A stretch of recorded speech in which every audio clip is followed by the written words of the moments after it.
श्री भगवान् वाचा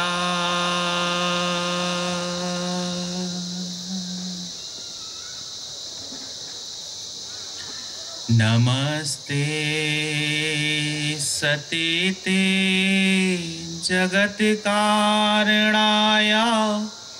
नमस्ते चिते सर्वलोकाश्रयाय नमो दैतत्वाय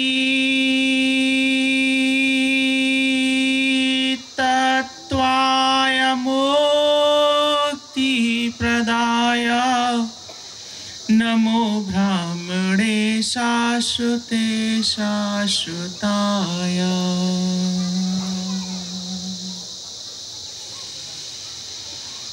त्वमेकं शरण्यं त्वमेकं वरण्यं त्वमेकं जगत्पालकं स्वप्रकाशम् त्वमेकं जागृकृति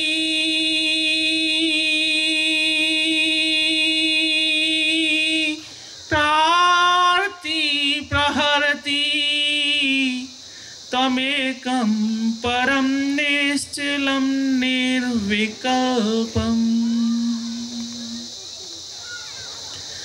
भयानां भयं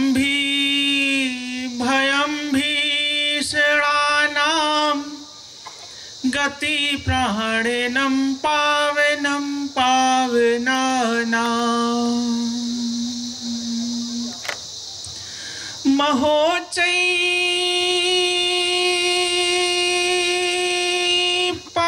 महोच्चैपदानां नियन्त्रत्वमेकं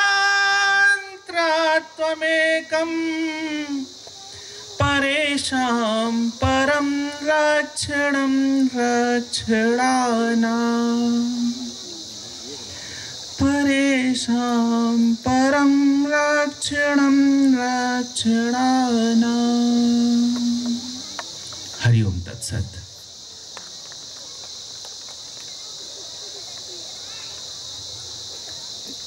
आज मुझे सौभाग्य मिला है महाराज श्री की कृपा से कि इस क्षेत्र में मैं कुछ ईश्वरीय वाणी की चर्चा कर सकूं।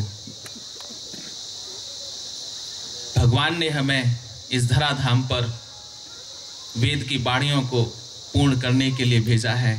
एक वेद की वाणी है अहम उत्तरेषु, मैं जीवन में विकास करूं। और विकास करने के लिए अपनी अंदर की ऊर्जाओं को जागृत करने की आवश्यकता पड़ती है। और उन ऊर्जाओं को जागृत करने के हमारे ऋषि मुनियों ने, संतों ने अलग अलग तरीकों का वर्णन किया है, अनुभव किया है, अनुभव कराया है। उन्हीं में से एक हमारे महर्षि महाराज जी हमारे समक्ष बैठे हैं, जिन्होंने पिरामिड की ऊर्जा के माध्यम से इस क्षेत्र को ही नहीं, आज भारत के कोने कोने में पिरामिड की गूंज गूंजने लगी है। और उस गूंज से लोगों के हृदय में, अंतरात्मा में प्रेम, उत्साह और सहृदयता का एक बीज रोपा गया है। ये बीज आज धीरे धीरे प्रस्फुटित होने लगा है, जो यहाँ साक्षात दिखाई दे रहा है आप लोगों के माध्यम से। आने वाले में समय में परिकल्पना की जाती है कि देश ही नहीं, विश्व इस पिरामिड ऊर्जा का अनुभव करेगा और इसको जीवन में धारण करेगा। आज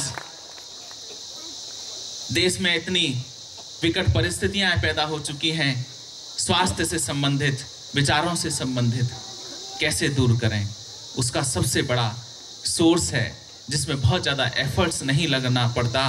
पिरामिड के अंदर बैठ जाओ, अपने आप ऊर्जा आपकी संतुलित होने लगेगी।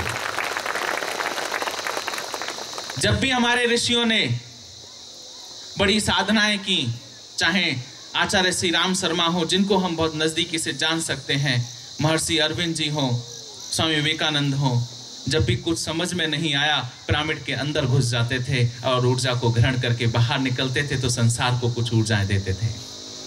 ये पिरामिड की शक्ति है। हमने तो पढ़ी और यहाँ आके अनुभव की महाराज जी की कृपा से। आज देश में भोजन खराब हो चुका है, पेस्टिसाइड के कारण, यूरिया के कारण शारीरिक कष्ट आने लगे हैं।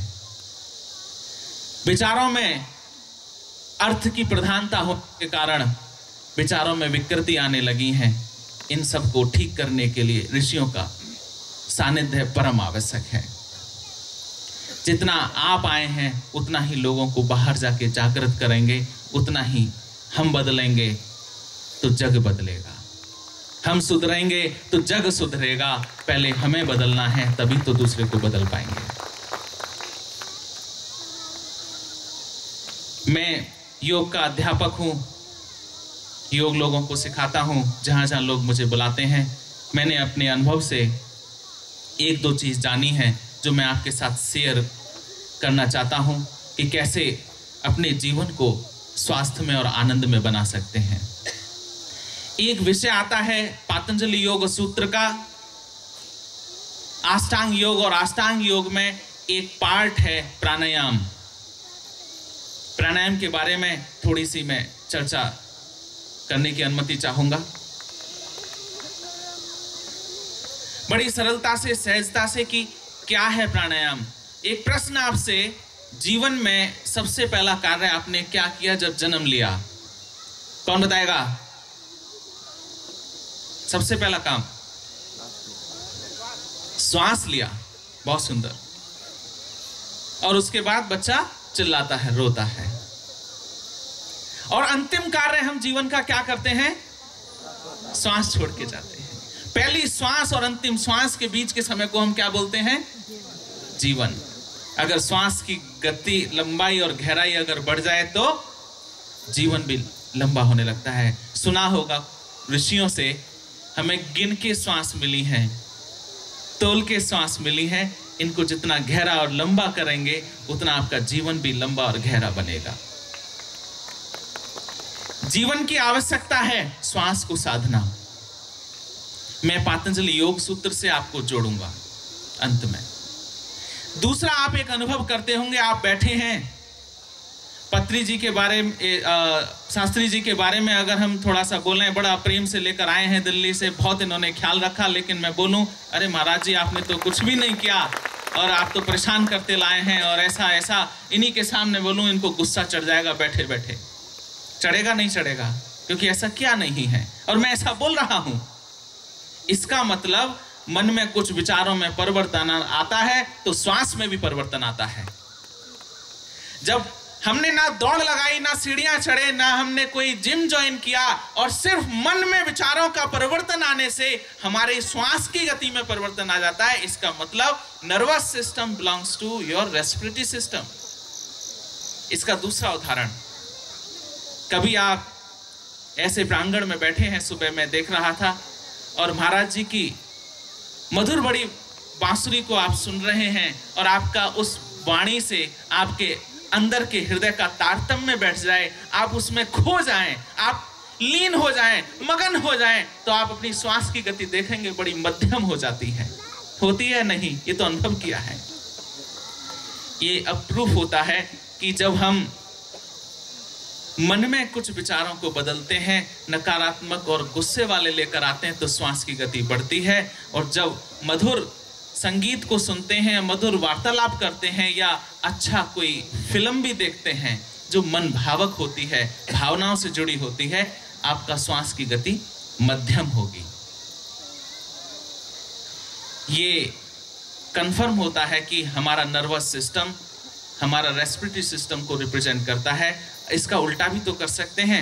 अगर हम श्वास को अगर अपने कंट्रोल में ले आएं तो अपने गुस्से को कंट्रोल में ला सकते हैं। अगर श्वास को अगर हम कंट्रोल में ले आएं तो हम अपनी भावनाओं को कंट्रोल में ला सकते हैं। यही पातंजलि योग सूत्र ने कहा है, if you control your breath you can control your mind, if you control your mind you can control your subconscious mind. If you control your subconscious mind, you can connect with the supreme power energy. So you have to control your breath, श्वास. पातंजलि योग सूत्र की भाषा में श्वास सद है तो मन सद है, मन सद है तो चित्त, चित्त सद है तो आत्मा, आत्मा मिले परमात्मा. श्वास को साधें, परमात्मा से मिलन होगा. क्यों देरी करते हैं? आनापानसति प्राणायाम यही तो है, यही तो महाराज जी करा रहे हैं बार बार. दूसरा, एक महर्षि हुए तुलसी जी महाराज जैन परंपरा में, उन्होंने और गहराई से हेमिस्फीयर पे काम किया. हमारा जो दायां मस्तिष्क है वो हमारे इमोशंस को रिप्रेजेंट करता है और बायां मस्तिष्क हमारे कैलकुलेशन को रिप्रेजेंट करता है. आज हम जितने भी बच्चों को शिक्षा दे रहे हैं वो कैलकुलेशन वाली दे रहे हैं, बाएं मस्तिष्क को स्ट्रांग बना रहे हैं. बायां मस्तिष्क नेगेटिविटी को भी पैदा करता है, बायां मस्तिष्क हमारे मैनिपुलेशन को भी रिप्रेजेंट करता है और दायां मस्तिष्क हमारे इमोशन, प्रेम, सहृदयता को रिप्रेजेंट करता है. आज पूरा देश ही नहीं संसार सिर्फ बाएं मस्तिष्क पे काम कर रहा है, दाएं को भूलता जा रहा है. तो कैसे संतुलित हो, कैसे इसको हम ठीक करें?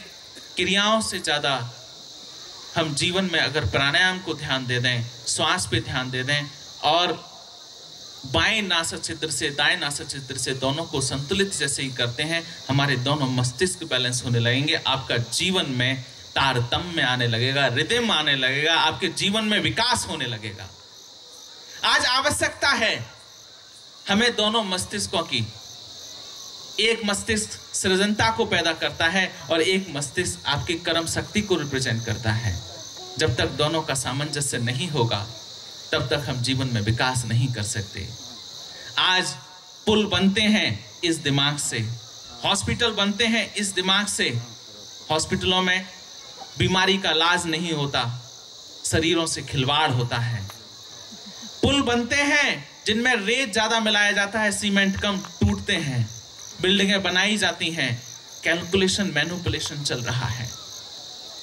और ये तभी संभव है इस मस्तिष्क का जब हम प्रयोग करें, और इस मस्तिष्क को प्रयोग करने का तरीका है श्वास पर कंट्रोल करना, श्वास को साधना. श्वास सधेगी, मन सधेगा, और मन सधेगा तो चित्त सधेगा, और चित्त सधेगा तो आत्मा सधेगी, और आत्मा सधेगी तो परमपिता परमात्मा की कृपा आपके ऊपर बरसेगी ही बरसेगी, कहीं जाएगी ही नहीं.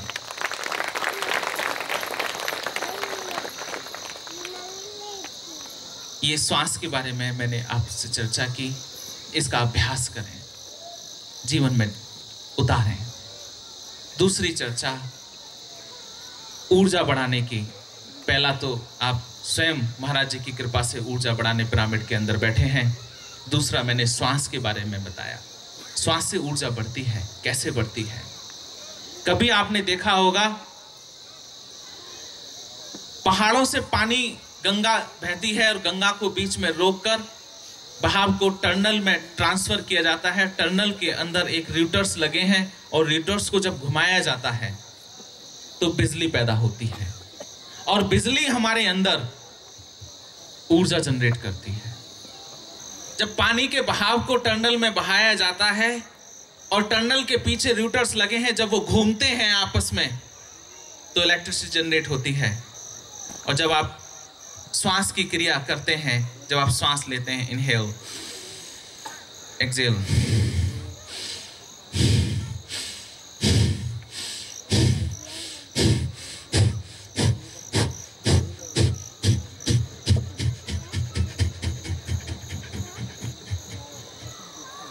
आपके अंदर, आपके हाथों में ऊर्जा जागृत होगी. आपके हाथों में वो वाइब्रेशन पैदा होगी जो आप आशीर्वाद दे सकते हैं. आपके हाथों से रेज निकलने लगती हैं.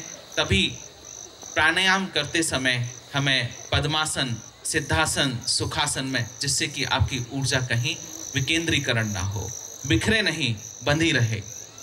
श्वास के माध्यम से हम अपनी ऊर्जा को बढ़ा सकते हैं. हमने आज यहीं पिरामिड वैली के प्रांगण में कुछ टेस्ट किए.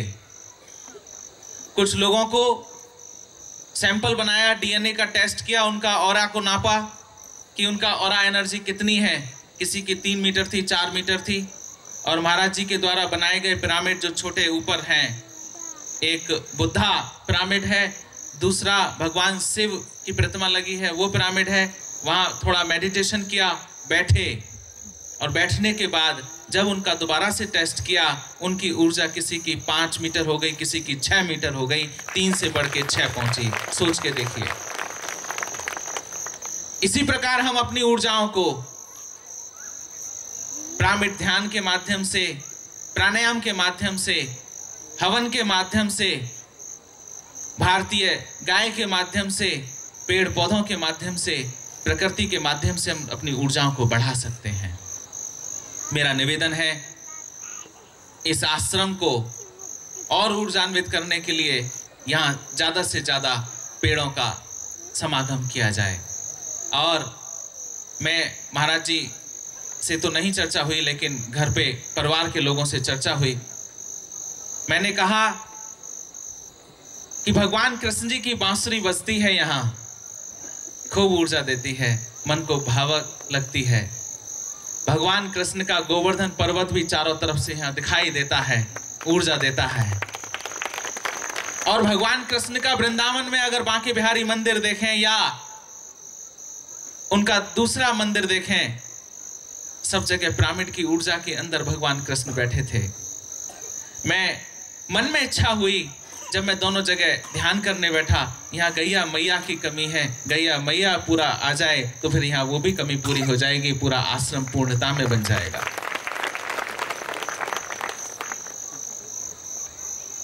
इन सभी क्रियाओं के माध्यम से हम अपनी ऊर्जा बढ़ा सकते हैं। कुछ प्रयोगात्मक क्रियाएं हैं जिनको हम नाभि योग के माध्यम से जानते हैं कि अगर हमारी नाभि अगर बैलेंस है, संतुलित है, अलाइन है, तो हमारी ऊर्जा बढ़ने लगती है। उसको हम चेक करते हैं हाथों के माध्यम से कि हमारी ये जो रिस्ट की लाइन है हमारे दोनों हाथों में, इन दोनों को आपस में मिलाएं और लिटिल फिंगर की लाइन अगर आपस में मिल रही है तो हमारी बॉडी अलाइन है, आपकी ऊर्जा बैलेंस रहेगी, आपका डाइजेशन ठीक रहेगा, आपका मन स्थिति ठीक रहेगी, आपके अंदर गैस नहीं बनेगी। जब व्यक्ति का अलाइनमेंट अगर गड़बड़ा जाता है, अगर पिरामिड के अंदर हम बैठे हैं और पिरामिड का अलाइनमेंट आप ऐसे ही बिना कैलकुलेशन के पिरामिड बना लें और जैसे अरे देख लिया और जाके बना लिए, तो ऊर्जा नहीं बरसेगी। बहुत जरूरी है किस एंगल पे कितना मोड़ देना है, कितना लेंथ रखनी है। ऐसे ही शरीर एक हमारा पिरामिड स्वरूप है, और ये अगर अलाइन हो जाए, डिस्टर्ब हो जाए, जैसे चक्की की धुरी अपनी पाट धुरी से अगर थोड़ा सा भी हिल जाए तो पाट आटा नहीं पीस सकते, कहीं से मोटा निकलेगा, कहीं से पतला निकलेगा। अगर पृथ्वी अपनी धुरी से थोड़ा डगमगा जाए तो कहीं भूकंप आ जाएगा, कहीं तूफान आ जाएगा। ऐसे ही अगर नाभि अपने स्थान पर नहीं है तो शरीर के अंदर तूफान आते हैं और शरीर संतुलित नहीं रहता। इसको जरूर चेक करना चाहिए हर व्यक्ति को। शरीर के कम से कम 108 शारीरिक समस्याएं, मानसिक समस्याएं, गैस से शुरू होकर कर्क रोग तक की समस्या, कर्क अर्थात कैंसर और गैस अर्थात सब जानते ही हैं गैस्ट्रिक की समस्या, इन दोनों के बीच में कम से कम 107 बीमारियां हैं। इन सब को हम सिर्फ अपने आप को अलाइन कर लें, अपने आप को पिरामिड शेप में ले आए तो हम अपने स्वास्थ्य को प्राप्त कर सकते हैं। और चेक करने का सिंपल सा तरीका ये है, और इसको ठीक कैसे करें, सिर्फ हम 4 आसन करने की आवश्यकता है।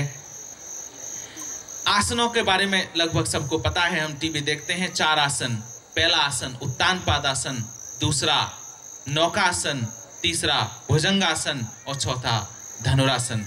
और करके बैठ जाएं, उपमा खा लें, इडली खा लें, बैठे बैठे आपकी नाभि संतुलित हो जाएगी। और नाभि जैसे ही संतुलित होती है आपके मन स्थिति, शरीर स्थिति संतुलित हो जाएगी। ये 2 विषय मेरे मन में इच्छा हुई आपको बताने की। आपने मुझे सहृदयता और प्रेम से सुना, ये मेरा सौभाग्य है। हरि ओम तत्सत।